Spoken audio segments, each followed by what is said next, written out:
자, 바탕 특별판 4회 해설 시작하겠습니다. 늘 그렇듯이 일단 이거부터 확인하세요.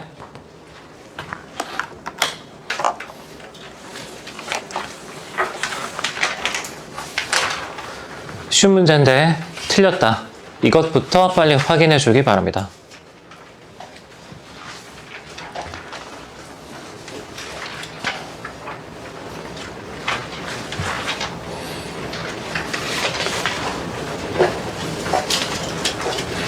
확인하면서 들으세요.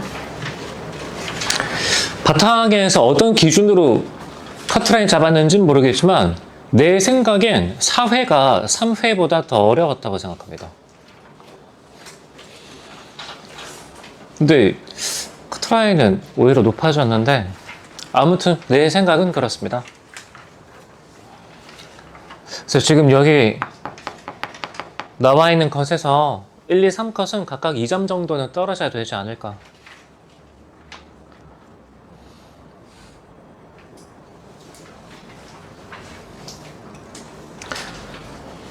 틀린 문제들 꽤 있죠? 자, 오늘은 해설 시작하기 전에 이 얘기 좀 해보겠습니다.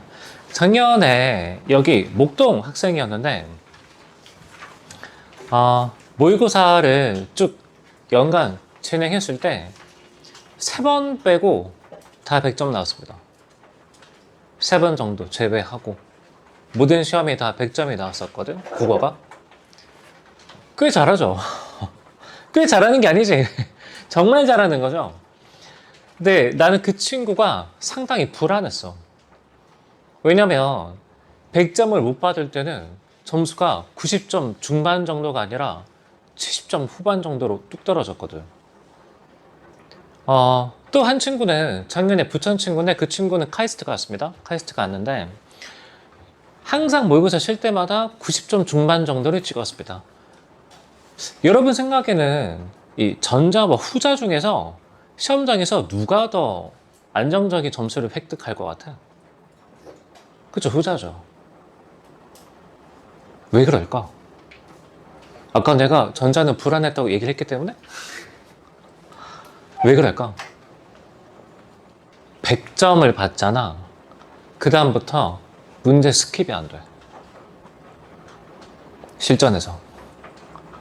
한 문제 정도 내 발목을 잡는 문제가 있을 수도 있는데 이번에도 100점 받아야 돼 하니까 시간 관리가 안 되는 거죠. 시간 관리가. 여러분에게 각자 어느 정도 이상적인 점수가 있을 거거든. 이 정도면 와, 국어 잘 봤네, 그런 점수가 있을 거란 말이죠. 근데 그게 100점은 아니지라도 여러분의 발목을 잡는 요소가 될 수도 있어. 무슨 말인지 이해되죠? 그래서 내가 그 친구한테 야, 너 100점 여러 번 받았지만 수능시험장 가서는 100점 목표를 하지 말아라. 말이 좀 이상하게 들리지만 100점을 목표를 하지 않아야 오히려 100점을 받을 수 있다, 이런 얘기 많이 했었거든. 무슨 말인지 이해됩니까? 그러니까 모의고사 칠 때 한 번 또는 2번 정도 자기 기대보다 성적이 높게 나오잖아. 오히려 경계해야 돼. 그 이후로 시간 관리가 안 될 때가 많습니다. 무슨 말인지 알겠죠? 자, 그러면 오늘 해설 시작하겠습니다. 일단 독서론부터. 지금 보니까 2번 문제가 정답률이 낮진 않는데 틀렸다면 4번 찍고 전사했을 가능성이 상당히 높습니다. 문항 분석표상에서 4번 찍은 비율이 몇 퍼센트로 나오죠? 19%로 나오죠? 혹시 여기서 4번 찍고 전사한 사람 있죠? 그치? 여러분 생각해 봅시다. 근데 독서론 문제 있잖아. 되게 쉬운 문제인데 왜 4번 찍고 틀리게 됐을까? 이유를 생각해 봐야죠. 첫 번째 얘기했지? 다음부터 실수하지 말아야지. 우리 모두는 홍명보였다니까. 파이트! 더 알지? 싸워! 이런 수준이라고. 자, 다시. 만약에 2번을 선지 4번 찍고 틀렸다면 어떤 점에 주의를 해줘야 될까? 교훈점이 나와야 돼. 앞에 보세요. 내 생각에 4번 찍고 전사했다면 결국 리을이 문제일 텐데 이걸 훑어보기로 착각하지 않았을까? 왜냐? 조금만 본다. 이런 느낌이 강하게 들거든. 근데 보세요. 훑어보기 단계는 텍스트를 정독하기 전에 그 내용을 개괄적으로 짐작해보는 단계이다. 다시 훑어보기 단계는 무슨 단계죠? 개념적인, 정확하게. 뭐 하기 전에? 정독하기 전에. 그치? 그러니까 훑어보기 단계는 뭘 전제로 깔고 있다? 정독을 전제로 깔고 있다. 맞습니까? 이해됨? 그런데 여기서 그만둘. 여기 집중해 봐야죠. 리을은 정독을 전제로 깔고 있는 게 아니잖아. 개념적인 부합하지 않죠? 자, 그럼 여기서 교훈점. 독서론에서도 뭐는 해줘야 돼? 개념적인 구간에서는 문장 정확하게 읽고 어떤 개념인지 의미를 따져보고 넘어가줘야 돼. 알겠죠? 독서론이라 그래서 너 쉬어가 하는 구간? 여기는 맘 편히 지나가. 이런 건 없다고. 그런 건 없다고. 선택이 어려워지면 1컷이 떨어지듯이 독서론이 어려워지면 시험 전체 운영이 빠그러질 수도 있죠. 이번 문제는 지금 그걸 의도하고 있는 겁니다. 내가 바탕 이래서 적었는데 선택하고 독서론이 어렵게 나올 때가 많거든. 준비 잘 해두세요. 자, 다시 여러분 45문제 중에서 소중하지 않은 문제는 단 하나도 없어. 어떻게 해줘야 돼? 독서론조차도 개념적인 부분은 문장 또박또박 읽고 의미를 다져주고 넘어가줘야 돼. 이해됩니까? 그러니까 4번 찍고 전사했다면 이 점에 주의해주기 바랍니다. 그리고 오늘 2번 문제 틀렸잖아. 오히려 좋아야 돼. 만약에 수능에서 2번처럼 나왔다면 어떻게 할 거야 이거? 오히려 좋아야 돼. 와, 모의고사 때 틀렸다. 다행히. 좋아야 된다고. 납득되죠? 자, 넘어갑시다. 오늘은 문학부터 가겠습니다. 평소에 독서는 진하게 해설을 많이 하기 때문에 오늘은 문학 위주로 좀 하겠습니다. 자, 18에서 21번 가보세요. 옥당춘전. 쌤, 이거 쉬웠는데. 그래도 중요한 요소가 있어. 지문위에 적어보세요. 첫 번째, 정보의 격차. 정보의 격차.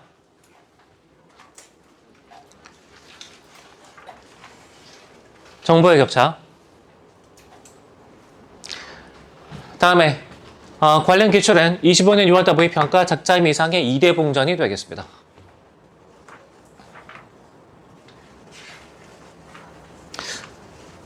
여러분, 고전소설의 본질은 오락성이거든.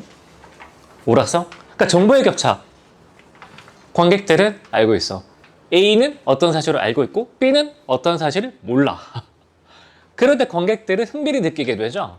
그런 것들이 내용기출 선지로 나오게 되는데 앞에 보세요. 유세차 기축 3월 정묘삭 15일에 기주 장알림에 딸 애황은 감히 이부시랑 20영유 앞에 아뢰나이다. 오호 애자라. 소첩의 부친이 대인과 사귐이 깁싸없더니 그 후에 대인은 귀자를 두시고 부친은 소첩을 얻으시니 피차의 동년 동일색이라. 무슨 얘기야 이거? 그러니까 예비 시아버지한테 보내는 편지글이죠. 그죠? 근데 사신의 말을 들으니 대인 부자가 형적이 없다 하니 반드시 수중고혼이 되신지라. 물에 빠져 죽었다고 생각하고 있지. 그죠? 근데 중량 밑에 각설 이공자 대봉이 부친을 모시고 어디를 떠나? 용궁을 떠나. 그러니까 이 이공자 일행은 어떻게 됐었던 거야? 물에 빠졌지만 초월적 존재의 도움으로 멀쩡히 잘 살아 있었던 거죠. 자, 그러면 인물의 죽음이라는 이 소재에 대해서 인물 간에 뭐가 일어나고 있죠? 정보의 격차. 정보의 격차. 흥미를 자아내는 요소 중에 하나인 거지. 자, 올해 수능 특강에서도 이 내용과 관련해서 보기가 하나 실려 있었는데 굉장히 중요합니다. 물론 이 내용을 그대로 실으면 저작권에 걸리기 때문에 쌤이 문장을 좀 바꿨습니다. 자, 소설에서 인물들이 알고 있는 정보가 서로 다를 때 그 차이는 오해나 잘못된 판단의 원인이 되기도 한다. 이런 차이 때문에 고구마 100개 먹은 답답함 느끼고서 좀 더 몰입하게 되는 거지. 이런 게 오락성의 획득이거든. 자, 반면 독자는 작품 속 인물보다 숨겨진 사정을 먼저 알게 되면서 앞으로 사건이 어떻게 전개될지 더 적극적으로 따라가게 된다. 병신아, 그러면 안 돼! 뭐 이런 거죠. 이 과정에서 독자는 특정 인물이 무엇을 숨기라는지 주목하며 그의 성격을 짐작할 수 있고 인물들 사이의 정보 차이로 인해 어떤 갈등이 생길지 예상하며 긴장감을 느낄 수 있다. 또한 예상과 다르게 사건이 흘러갈 때에는 답답함을 느끼기도 하며 감춰진 사실이 드러나는 장면을 기다리면서 작품의 전개에 몰입하게 된다. 이런 게 세 글자로 뭐라고? 오락성. 이해됩니까?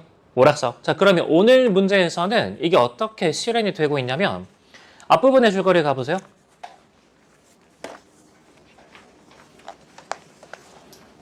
앞부분의 줄거리. 평양감사 김진희는 거린이 되어 찾아온 친구 이혈룡을 박대하고 죽이려 한다. 이혈룡, 인생 잘못 살았네. 예상자의 친구를 잘 사귀었어야죠. 아무튼 간에 죽이려 한다 밑줄. 어디에 던져졌어? 강물에. 근데 주인공이 이렇게 죽을 리가 없죠. 고전 소설에서. 맞습니까? 옥단춘의 도움으로 살아난 이혈룡은, 그럼 여러분 생각해봐. 이혈룡의 죽음에 대해서 누구와 누구 간의 정보의 격차가 지금 생겨나는 거지? 김진희와 옥단춘, 이혈룡. 맞습니까? 그리고 그걸 물어보고 있는 게 몇 번 선지야? 자, 21번에 선지 5번 가보세요. 평양감사 김진희가 자신이 죽였다고 생각했던 친구 이혈룡이 살아오자 그를 또다시 박대하는 것에서 끊어주고, 선지가 어렵진 않지만 이게 뭘 묻고 있는 거라고? 정보의 격차를 묻고 있는 거라고. 알겠죠? 그래서 밑에 적어보세요. 정보의 격차. 내가 지금 이걸 왜 설명하냐면 어저께 대치에서 수업하는데 질문이 들어왔어. 그 7쪽 가보면 7쪽 B에서 세 줄 배. 오냐 이혈룡아 네 이놈 죽지 않고 또 살아왔구나. 이번엔 어디 좀 견디어봐라. 일이 있으리라. 그러니까 살아있었던 거 알고 있는 거 아니에요?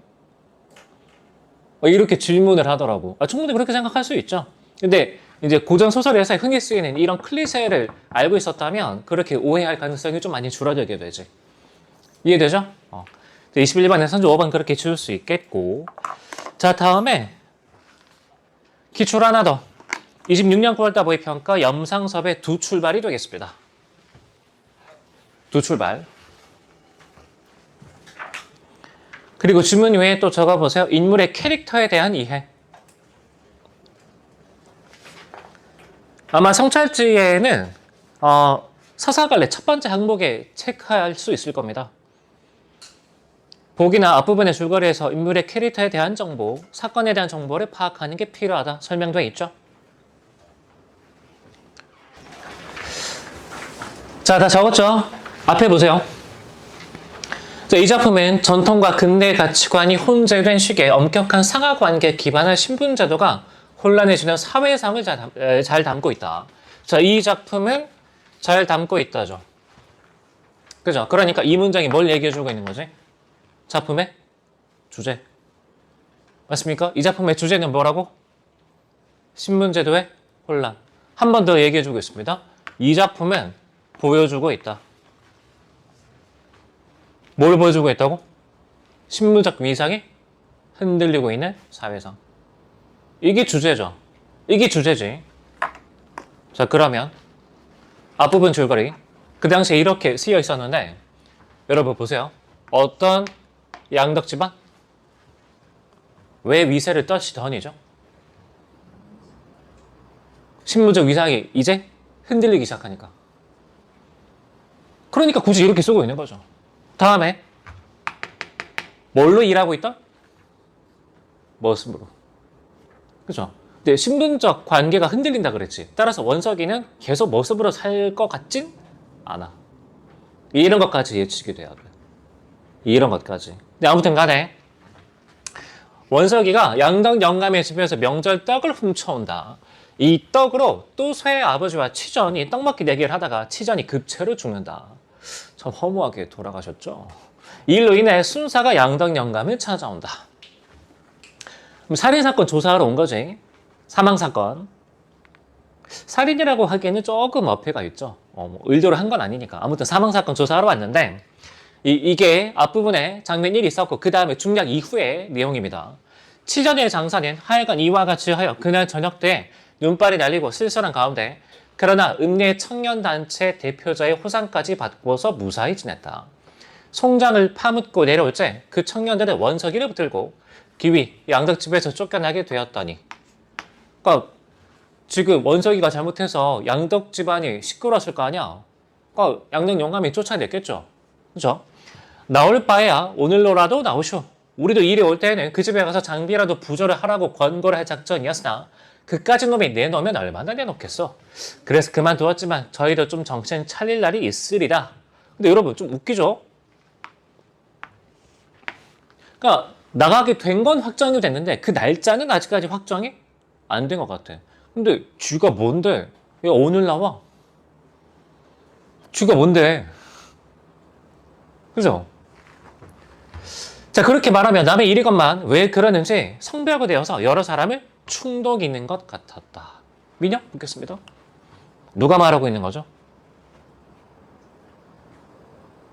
누가 이렇게 말을 하고 있는 거지? 인물의 캐릭터 고려해줘야 돼. 인물의 캐릭터. 청년단체 회원들이. 맞습니까? 무슨 뜻이죠?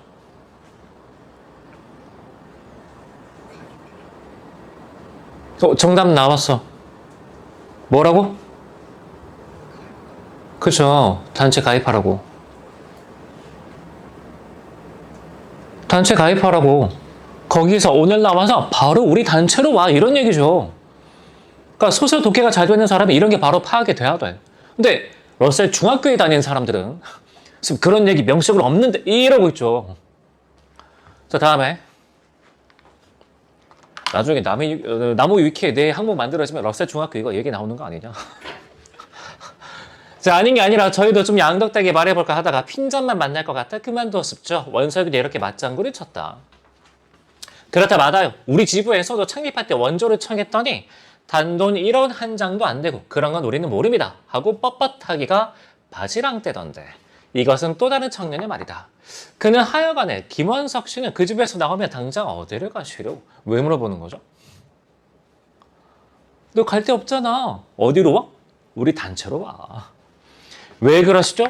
저도 이번 일에 무식한 생각이나마 깨달은 것이 있어서 단정코 서울로 올라가렵니다. 그러면 내용이지 선지.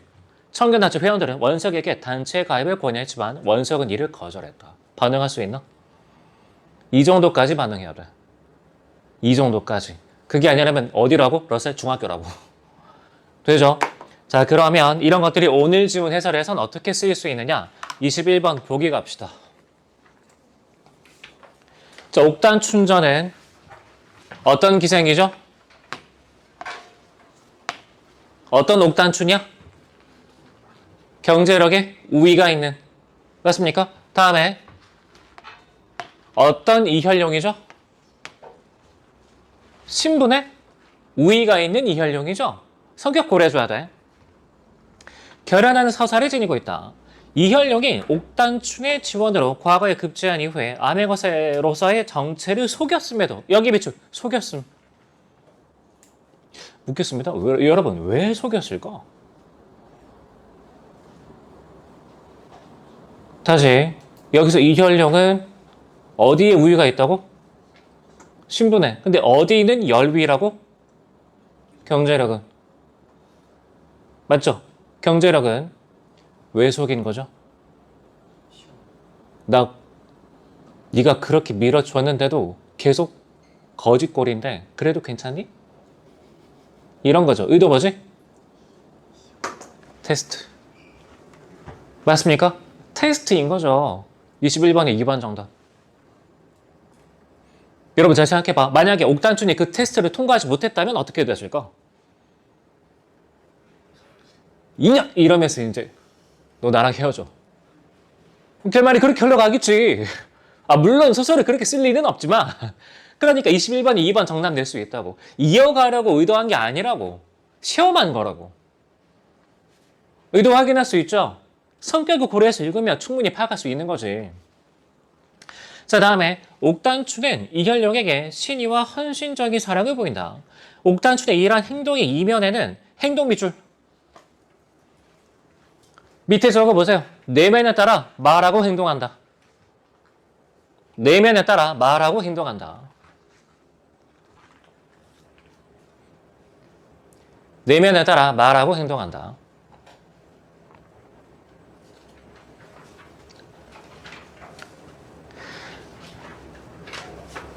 자, 그러면 여러분 행동에서 뭐를 읽어낼 수 있어야 돼? 내면을 읽어낼 수 있어야 돼. 맞죠? 그래, 행동 이면에는 작품 내적으로는 이혈령과의 결연을 통해 자신의 삶을 개선하려는 일관된 의지가 담겨 있으며 끊어주고. 근데 여러분 묻겠습니다. 옥단춘 여기서 이혈령하고 결연을 맺기 전에도 어떤 상태였어? 부자 아니야? 근데 뭘 개선한다는 얘기죠? 그렇지. 인물의 캐릭터. 뭘 높이고 싶다? 신분을 높이고 싶다. 이해됩니까? 그러면 21번에 몇 번 지울 수 있어? 4번 지울 수 있죠. 이해되죠? 4번 지울 수 있지.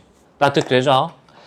자, 그래서 이 지문은 인물의 캐릭터를 고려해서 어떻게 행동을 파악할 수 있느냐. 그 이면에 담긴 의도를 파악할 수 있느냐. 이게 문제가 됐었습니다. 그리고 하나 더 뭐? 고전 소설에서는 뭐가 단골 출제 소재 중에 하나다? 정보의 격차.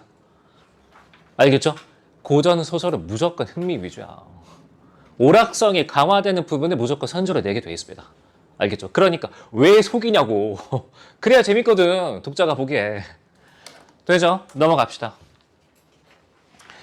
자, 22에서 26번 가겠습니다.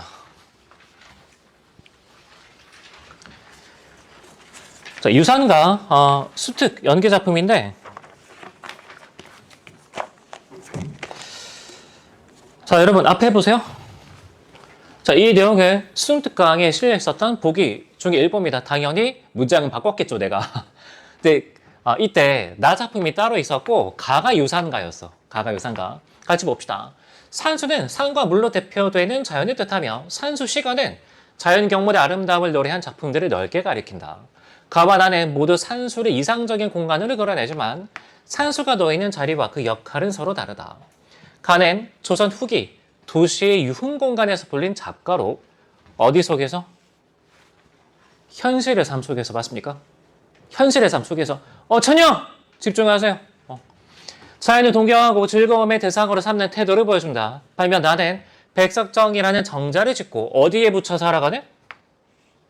자연에. 다시 가의 화자는 위치가 어디라고?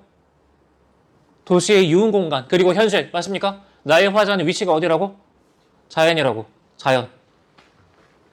그래서 그런 한가로운 삶을 노래한 은일 가사로 자연 속에 거처하며 살아가는 삶에 대한 만족감을 드러낸다. 그래서 유산가는 어떤 것들이 이제 함정이 될 수 있냐면 이게 함정선지가 될 수 있는데 죽장망의 단표자 차입으로 산천을 요람하고 소부, 허위의 삶을 따르려는 모습을 통해 여러분 이거 어때? TIF야? MBTI 물어보고 있는 거 아닙니다. 빨리 답변하세요. TIF야 이거. 송미 어떻게 생각해? 왠지 F 같죠? 정답은 F입니다. 이유가 뭐냐? 소부 허유는 어디에 붙여 살아가는 사람들이야? 자연에. 근데 화자는 어디에 위치하고 있다고? 현실에 유흥을 즐기고 싶다고. 자연에 붙여 살아간다는 그런 의식이 없어. 이해됩니까? 조심해줘야 돼. 그래서 작품 본문에 어디 가보냐면 A로 묶은 부분이 있죠? 제일 하단 쪽에 가보면 파란색 쭉 밑줄 소부 허유 문답하던 기산 영수가 여기 하느냐. 그러니까 뭐는 인정 가능해? 자연 경관을 예찬한다는 인정 가능합니다. 근데 뭐는 인정이 될 수 없어? 소부, 허유의 삶의 모습을 따라간다. 이건 인정이 될 수가 없어. 구별해 두세요. 왜냐하면 유산가는 이 작자층이 이 서민층이라서 그렇습니다. 그러니까 사대부가 아닌 거죠. 그러니까 심성수양, 자연 속에 묻혀 살아가면서 이런 거를 전혀 생각하고 있지 않은 그런 이 작자층인 거지. 이해됐죠? 자, 다음에 출제 포인트 두 번째는 이건데 여러분 우리 저번 시험에 면항전가 원관이 물어봤던 거 기억나죠? 여기서도 비유적 표현이 많이 나와. 그러니까 비유적 표현 읽을 때마다 항상 뭘 확인하고 넘어가 줘야 돼? 너는 원관념이 뭐니? 보조관념이 정확하게 무슨 뜻인지는 알 필요가 전혀 없다. 어차피 원관념을 강조하기 위해서 비유를 하고 있을 테니까. 이해되죠? 자, 그러면 본문 들어가 봅시다. 제비는 물을 차고 기러기 물이죠. 거지 중 천 높이 떠서 두 날개 활짝 펴고 여기 쭉 밑줄 펄펄 백운간에 높이 떠서 천리강산 머나먼 길 어이 갈고 슬 피운다.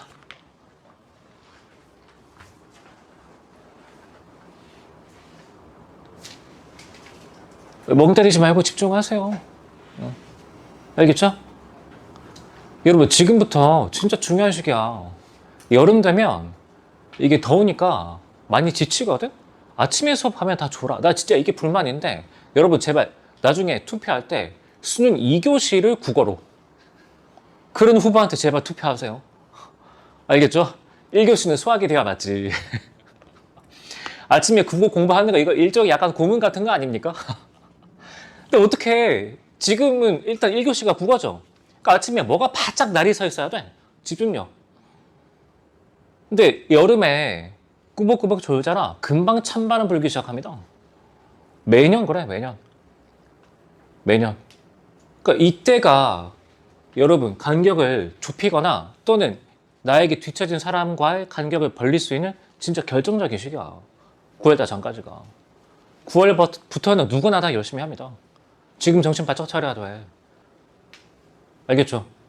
지금 거의 작두 위에 올라가 있는 그런 형국이야. 진짜 위기야, 위기. 여러분 잘 생각해 보세요. 지금까지 공부해보니까 알겠죠? 재수한다고 무조건 공부 시간이 늘어납니까? 내신의 압박에서 벗어나면은 내가 마음껏 공부할 수 있겠지. 그렇게 생각했지? 근데 막상 해보니까 어때? 쉽지 않아. 그러면 지금은 흘러온 시간보다 남아있는 시간이 이제 슬슬 짧아지기 시작하고 있는데 그러면 1월 달부터 지금까지 큰 변화를 이뤄냈어? 바꿔 말하자면 이대로 흘러가면은 남아있는 하반기 시간 동안에 변화가 일어나지 않을 수도 있다는 얘기인데 진짜 위기로 생각해야 되는 거 아닙니까? 정신 바짝 차려야 돼. 멍 때리고 있을 그럴 시간이 없어. 알겠죠? 여유가 없다고 지금. 자, 아무튼 계속 갑시다. 펄펄 백운간에 높이 떠 천리강산 머나먼 길 어이 갈고 슬피 온다. 여러분 슬피 밑에 적어보세요. 주의. 이거 감정입이라고 생각하면 안 돼. 알겠죠? 왜냐면 지금 화자는 도시의 유흥 공간에서 자연경관을 예찬하는 노래를 부르고 있는 거기 때문에 이게 슬피가 화자의 감정이 될 수가 없죠. 그래서 문학상이 조금 떨어지는 부분인데 이런 거는 관습적인 표현이라고들 설명을 합니다. 그 당시 다른 작가에서도 이런 표현들이 많이 나왔었던 거죠. 이해되죠? 이해 안 돼도 어쩔 수 없어. 이거 다시 설명 안 할 거야. 그 다음에 원사는 첩첩, 태사는 주춤, 기함은 층층, 장송은 낙락. 여기 쭉 밑줄. A 구부러져 광풍에 흥을 겨워 우줄우줄 춤을 춘다. 그럼 여러분 원산, 그 다음에 기함, 장송 중에서 바람에 흔들릴 만한 놈은 누구죠? 장송이겠지. 가지가 흔들리고 있을 거 아니야. 이렇게 원관념 잡아달라고. 그 다음에 층암 절벽상의 폭포수는 폭포수 밑줄. 폭포수. 밑에 원관념이라고 적어보세요. 수정념은 뭐가 되는 거죠? 보조관념. 수정념이 뭡니까? 묻지마. 가만 안 둔다. 뭐는 전혀 중요하지 않다고? 보조관념은 전혀 중요하지 않다고. 이놈을 활용해서 얘를 강조한다가 중요한 거죠. 지금 보조관념 뜻을 물어보면 그런 미친 문제는 없어. 안심하세요. 알겠죠? 그런 문제 나오지 않아. 다만 이 둘의 대응 관계가 짝이 맞느냐 이런 것까지는 물어본 적이 있습니다. 관동별 문제에서 기출. 자, 그 다음에 이골물이 주르륵, 저골물이 촤촤, 열의 열골물이 한데 합쳐져서 천방저 지방저 소쿠라지고 펑퍼져 런출지고 방우저 저 건너 병풍석으로 오르렁 콸콸 흐르는 물결이 물결 빗줄 밑에 뭐 원관념 무엇같이 흩어지니? 은옥 맞습니까? 얘는 뭐라고 봐도 보조관념이겠죠. 자, 그럼 앞에 보세요. 예선지 폭포를 수정염 흐르는 물을 은옥에 빗대어 물로 대표되는 자연경관을 이상적인 공간으로 형상화한다. 어떻습니까? 얘는 인정할 수 있죠. 되죠? 자, 다음에 소부 허유 문답받은 기산 영수가 여기 아니냐. 주곡재금은 천고절이요. 혹시 선생님 저 소부 허유 누군지 모르는데 이건 좀 심각합니다. 알겠죠? 이거는 우리 네이년한테 물어보세요. 네이버. 꼭 알아야 돼. 자, 기산 영수가 여기 아니냐. 주곡재금은 천고절이요. 적다정존의 1년풍이라 일출낙조가 눈앞에 버려나 여기 파란색 밑줄 경계무궁 좋으시고. 여러분 주곡재금은 천고절이요. 적다정존의 1년풍이라 해석하지 마세요. 결국 이걸 통해서 뭘 얘기하고 싶은 거지? 와, 여기가 경계무궁이구나. 이걸 얘기하고 싶은 거죠. 내면이 중요하다니까. 따라서 그 구절은 싹 다 그냥 뭐라고 해석해주면 돼? 자연 경관에 대한 예찬. 이게 끝인 거죠. 그러니까 이렇게 줄여서 독해할 수 있는 건 여러분이 스스로 공부량을 늘리지 마세요. 됐죠? 자, 그러면 23번 갑시다. 근데 사실 본문 해석과 전혀 관계없이 정답은 나오는데 여러분 23번에 보기 있잖아. 보기. 보기 밑에서 네 번째 줄, 여기 밑줄 기본 율격으로 하여 얘기하고 있잖요. 선지 4번 가보세요. 뭐도 없이? 기본 율격도 없이. 뭔 얘기야 이게. 4번 정답이지. 왜 틀리는 거야 이거. 근데 보면은 오답이 1번하고 3번으로 많이 나옵니다. 1번하고 3번. 여러분 그러면 혹시 1번하고 3번 치고 틀렸다면 여기서는 어떻게 교훈점을 얻어갈 수 있는 거죠? 만약에 1번하고 3번이 약간 좀 발목을 잡았을 수도 있어. 근데 4번까지 읽었다면 전혀 1, 3번을 찍을 이유가 없거든. 그러니까 1, 3번은 여러분이 독해를 잘못해서 이렇게 생각하면 1, 3번이 맞지 않을까? 합리화했다는 그런 얘기인데 따라서 시험장에서 절대 뭘 하면 안 돼? 손가락 걸기 하지 마세요. 알겠죠? 손가락 걸기 하지 마세요. 만약에 내가 지문을 똑바로 읽었어. 보기하고. 그러면 손가락 걸기를 할 필요가 없죠. 정답에 손을 흔들고 있는데. 근데 만약에 보기나 또는 지문의 내용이 제대로 파악이 안 됐어. 더더욱 손가락 걸기 하면 안 되죠. 내가 정보를 충분하게 파악하지 못했는데 이 덜 파악한 내용 가지고 선지를 판단에 들어간다? 정확성이 훨씬 떨어지지. 근데 그거를 1, 2번만 보고 답을 내겠다고? 그러니까 지문을 제대로 읽든 읽지 못했든 손가락 걸기는 전혀 할 필요가 없는 행동인 거죠. 하지 마세요. 그리고 잘 생각해봐. 리스크. 이런 리스크 생기죠. 감수할 겁니까? 비합리적인 행동 아니야? 그죠? 쌤, 근데 효과가 있을지도 생각해보세요. 그럼 만약에 정답이 4번이야? 근데 손가락 걸기 해봐. 그럼 결국에 4번까지 읽어야 답이 나온다는 얘기인데 5번을 읽지 않고 답을 체크하고 넘어간다. 얼마나 시간상의 이득이 있는 거지? 그죠? 게다가 여러분 정확하게 내용을 이해하고 보기 내용도 파악하잖아. 선지 판단하는데 그렇게 오래 걸리지 않아. 여러분이 지문을 쭉 뚫어보고 나서 선지를 판단해보면 그 느낌을 금방 알 겁니다. 그러니까 내가 내용 파악이 충분히 된 상태에서는 굳이 손가락 걸기를 할 필요가 없어. 선지가 금방금방 지워지거든. 근데 그런 거를 한 1, 2초를 아끼기 위해서 손가락 걸기를 한다고? 이게 전혀 합리적이지 않은 거죠. 알겠죠? 손가락 걸기 하지 마세요. 본인 손가락짜리입니다. 자, 넘어갑시다.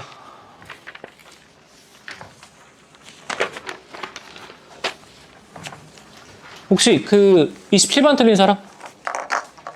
27번. 27번에 문제 위에 적어보세요. 부분만 주목하면 주관이 개입된다. 부분에만 주목하면 주관이 개입된다.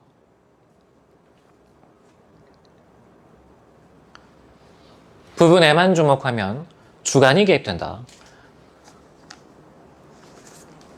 디귿 가보세요. 디귿 가보세요. 거기서 두 줄 위에 여기 밑줄 여태껏 가만히 있다가 별한 간. 무슨 뜻이야? 원래는 그럴 생각이 전혀 없었다. 알 수 있죠.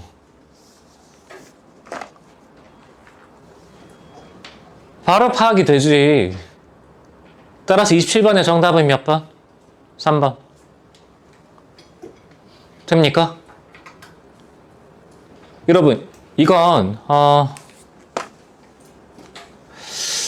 글쎄, 또 디귿. 내가 저번 주에도 얘기했는데. 저번 시험에서도. 기억, 니은, 디귿, 리을, 미음. 보고서 기억 보고 1번 선지. 니은 보고 2번 선지. 바로바로 지원해야지. 하지 말라니까. 알겠죠? 그래서 27번 틀린 사람은 저번 시험에서도 똑같은 이유로 한두 문제를 흘렸을 겁니다. 그러면 다음 시험에는 목표가 뭐가 돼야 돼? 이런 문제가 사라지게끔. 알겠죠? 뭐 독서, 선택 됐고 문학에 대해서 이런 문제가 사라지게끔 딱 거기에만 초점 맞춰서 시험 응시해 보세요. 다음 시험에서는. 이해되죠? 넘어갑시다. 31에서 34번 가겠습니다.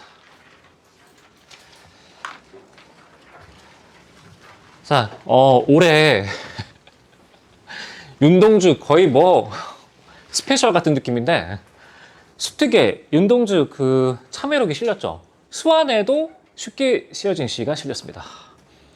이 정도면 윤동주 작품을 하나 수중에 꼭 내겠다는 강력한 의지가 아닌가 싶은데 물론 뭐 그 연계교재에도 출제자가 안 내면 그만이긴 한데 아무튼 간에 여러분 가 위에 적어보세요. 연계기출은 23년 9월달 모의평가 박도준의 별 금강산시 3이 되겠습니다. 그리고 성찰주에 체크할 사람은 그 자연물은 화자의 내면과 관계가 있다. 이 항목이 있을 겁니다. 거기 체크해주면 되겠어. 화자와 자연물과의 관계.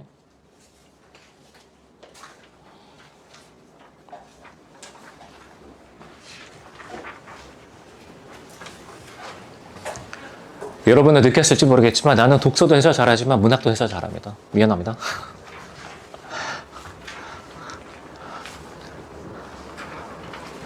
자꾸 어필을 해야 돼. 그냥 가만히 있으니까 잘 모르더라고. 시험지 분석 리포트는 다 읽어봤습니까? 독서는 내용 괜찮죠?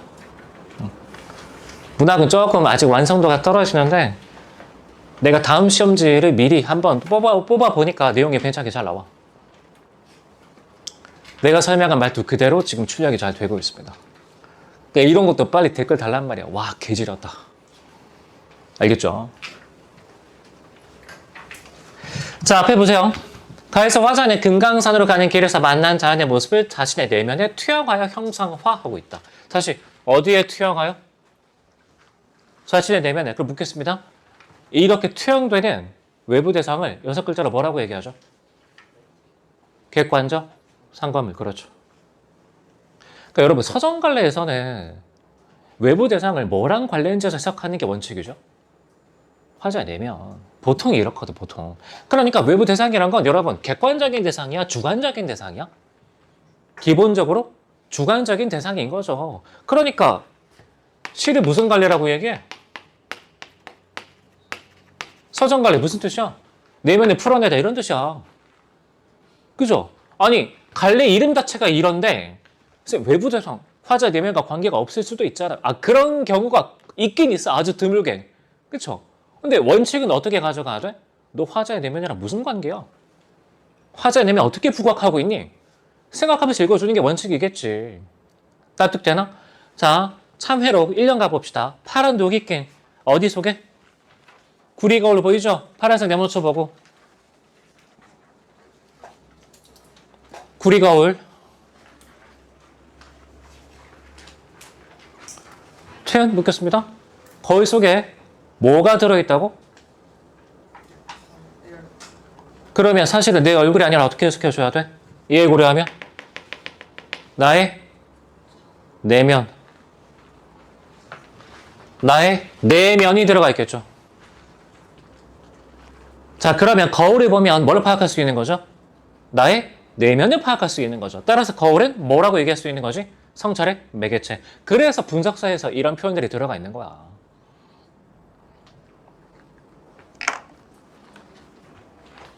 성찰의 매개체. 그러니까 지금 거울에 얼굴이 있는데 왜 이게 자아성찰? 그러지 말라고. 충분히 얘기했습니다. 자, 그런데 여러분 첫 번째 표현 다시 가보세요. 뭐가 잔뜩 끼어있는? 파란?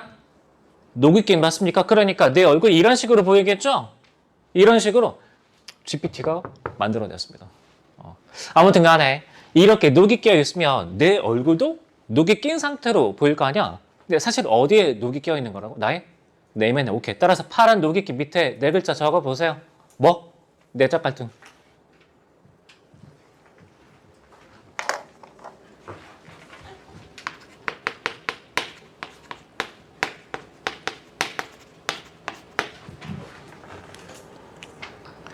자, 그리고 문학작품의 구절들도 기본적으로 문장과 독해 차원에서 접근을 해줘야 되는 건데, 보세요. 내 얼굴에 남아있는 것은, 이게 주어져. 이게 문장의 주어지. 서술어. 어느 왕조의 유물이다. 맞습니까? 자, 그러면 다시 여기서 화자의 내면을 지금 뭐라고 얘기하고 있는 거죠? 어떤 특정한 왕조의 뭐? 유물. 다시 나의 자아를 뭐라고 얘기하고 있다고? 어느 왕조의 유물이라고 얘기하고 있다고. 그러니까 내 자아는 어떤 차원의 자아인 거야?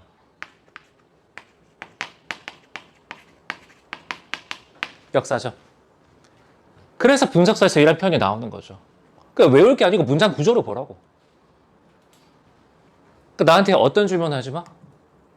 혹시 문학은 어떻게 독해합니까? 문장 독해하세요. 물론 아까 외부 대상을 화자의 내면과 관련지어 생각해본다. 이런 원칙대로 추가가 될 수가 있지. 근데 국어 영역은 모든 문장이 기본적으로 뭐의 대상이야? 문장 독해의 대상이야. 기본적으로.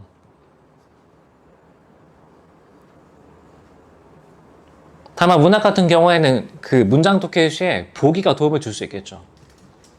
보기가 없다면 그냥 읽어. 자, 다음에 이연 가보면 나는 나의 참회 글을 한 줄에 줄이자. 만 24년 1개월에 무슨 기쁨을 바라 살아왔던가. 역시 뛰어나시는 다릅니다. 쌤은 24년 1개월 때 그냥 아무 생각 없이 술 처먹고 돌아다녔던 것 같은데. 아무튼 간에 첫 번째 적어보세요. 현재의 참회. 현재 참회.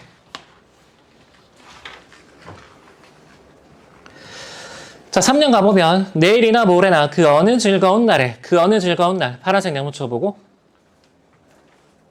미래겠죠? 나는 또 한 줄의 참회록을 써야 한다. 라는 건 뭐죠? 미래 참회를 가정하고 있는 거죠. 미래 참회 가정. 미래 참회. 자, 그럼 상상해 봅시다. 여러분, 1년 뒤에 대학생이 된 여러분의 모습을 상상해 보세요. 그 시점에서 지금의 여러분의 모습을 본다면 어떤 생각이 들까? 야, 병신 안 돼. 졸면 안 돼. 더 열심히 해야지. 이러고 있지 않을까? 그게 뭐야? 이거죠, 이거. 인터스텔라 영화 본 사람은 다 무슨 얘기인지 알죠? 이런 상황 아니야. 자, 그러면 윤동주 씨 입장에서는 잘 보세요. 지금 내가 참여를 하고 있는데 미래 시점을 가정해서 참여를 해보니까 이것도 불만스러워. 더 열심히 참여해야 돼. 이해되나? 그러니까 여러분 입장에서 뭐가 되는 거죠? 1년 뒤에 내 모습을 가정해서 상상을 해보니까 지금 뭘 더 열심히 해줘야 돼? 공부도 열심히 해줘야 되는 거랑 똑같은 거죠. 이해되지? 자, 밤이면 밤마다 나의 거울에 다시 나의 거울을 닦는다. 뭐? 성차례? 매개차를 닦는다. 그죠? 근데 파란색 쭉 밑줄. 손바닥으로 발바닥으로 닦아보자. 그러니까 손바닥으로도 모자라니까 뭐까지 동원하고 있어? 발바닥까지. 따라서 치열한 자아성찰. 이렇게 해석할 수 있죠. 되죠? 다음에 그러면 끊어주고. 여러분 이것도 문장 구조야. A 하면 B 아니야? 그죠? 그럼 치열한 자아성찰이 조건이겠지. 그럼 마지막에 언니 그에 따른 결과 아닐까? 그죠? 따라서 34번의 정답은 5번 되겠습니다. 슬픈 사람의 뒷모양은 과거의 자아일 수가 없죠. 되죠? 근데 혹시 4번 찍고 전사한 사람? 이건 또 뭐가 문제냐?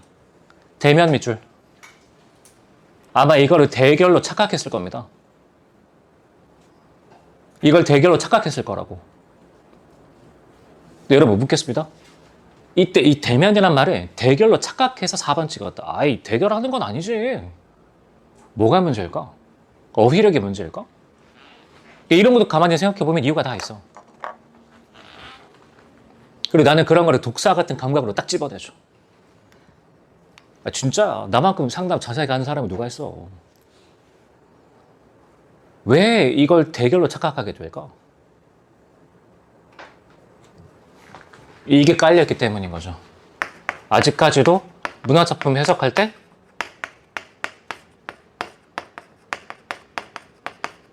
이런 시각이 남아있기 때문에 그 정확하게 의미를 파악하는 게 아니라 문장 독해를 통해서 그냥 긍정이면 파란색 네모, 부정이면 빨간색 세모 이런 게 아직까지 몸에 좀 남아있는 거지. 그러니까 대 보자마자 대결이겠네? 생각이 이쪽으로 흘러가게 되는 거죠. 대면이란 건 마주 만난 얘기잖아. 그렇죠? 만난다는 얘기니까 긍정도 될 수 있고 부정도 될 수 있죠.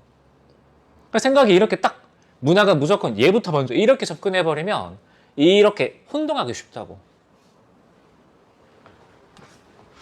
이해되죠? 그러니까 자라보고 놀란 거 같으면 소뚜껑 보고 놀라게 되는 거지. 자, 다음에 마지막 형 다시 가겠습니다. 그러면 어느 음성 밑으로 어떻게 걸어가는? 홀로 걸어가는 맞습니까? 홀로 빨간색 밑줄. 여러분, 치열한 자아 성찰의 결과 내가 걸어가기로 마음먹은 그런 길은 어떤 길이죠? 내가 혼자 걸어가는 길이죠. 따라서 굉장히 어떤 길이야? 외로운 길이겠지. 외로운 길. 그리고 어떤 사람의 뒷모양? 슬픈. 그러니까 내가 감당해야 될 내용들이 굉장히 어떤 이 결과로 흘러갈 수밖에 없어? 슬픔으로. 그러니까 치열한 자기 성찰을 해보니까 나는 자기 희생을 해야 되는 존재인 거죠. 그러니까 웬만한 각오 갖고는 거의 그 길을 걸어갈 수가 없는 거지. 따라서 치열한 자기 성찰을 한 뒤에야 이렇게 걸어갈 수 있는 거죠. 납득돼? 소극적인 자일 때는 이런 것들을 아직까지 감당할 만한 자신이 없었다. 그렇게 생각할 수 있는 거지. 됐습니까? 자, 그러면 34번에 성질 4번, 5번 이해할 수 있겠죠? 납득되죠?